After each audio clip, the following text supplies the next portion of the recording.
فأما الإنسان إذا ما ابتلاه ربه فأكرمه ونعمه আল্লাহ রাব্বুল আলামিন বলেন ফাআম্মাল ইনসানু ইযা মাবতালাহু রাব্বুহু মানুষকে যখন তার রব পরীক্ষা করার জন্য ফাআকরামাহু ওয়া নাআমা তাকে সম্মান দেয় আর সম্মান দেয় সম্পদের মালিক বানায়া দেয়। একটু খেয়াল করেন আল্লাহ তাআলা বলতেছেন মানুষকে পরীক্ষা করার জন্য যখন তার রব তাকে সম্মান দেয় সম্পদ দেয় তাকে নেয়ামত প্রদান করে সে নামাজ না পড়ুক রোজা না রাখুক সে মানুষের কাছে বলে বেড়ায় ফায়াকুলু রব্বি আকরামান আমার রব আমাকে সম্মানিত করেছে। আল্লাহ তাআলা বললেন আমি মানুষকে সম্মান সম্পদ নেয়ামত পরীক্ষা করার জন্য দেই আর মানুষ এটাকে পরীক্ষা না মনে করে সে বলে আমার রব আমাকে সম্মানিত করেছেন।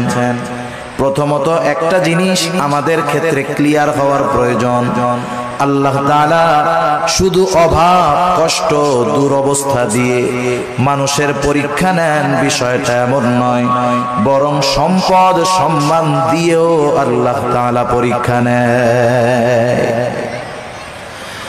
যদি এমনটা হতো সম্মান সম্পদ মানুষের আল্লাহ তাআলার ভালোবাসার মাপকাঠি যে যাকে আল্লাহ রাব্বুল আলামিন বেশি ভালোবাসেন তাকে মনে হয় আল্লাহ তাআলা বেশি সম্পদ দেন বিষয়টা যদি এমন হতো বলেন তো দুনিয়ার মধ্যে আল্লাহ তাআলার সর্বাধিক প্রিয় বান্দাদের তালিকায় কারুনের নামটা হয়ে যাইত।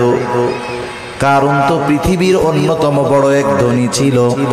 বলেন তো আপনারা সহজেই জবাব দিতে পারবেন কারুনকে আল্লাহ তাআলা ভালোবাসে নাকি? একটু জোরে বলেন না বাসে? কারুনকে আল্লাহ তাআলা ভালোবাসে না বরং কারুন নামটা মানুষের কাছে এত ঘৃণিত এত অপছন্দের। দুনিয়ার কোন মানুষের যদি সন্তান হয় সে যত গরিব হোক তাকে যদি বলা হয় তোমাকে মাসে 1000 করে বেতন দেওয়া হবে টাকা দেওয়া হবে ছেলের নামটা তুমি কারুন রাখো আপনারা কেউ রাখবেন?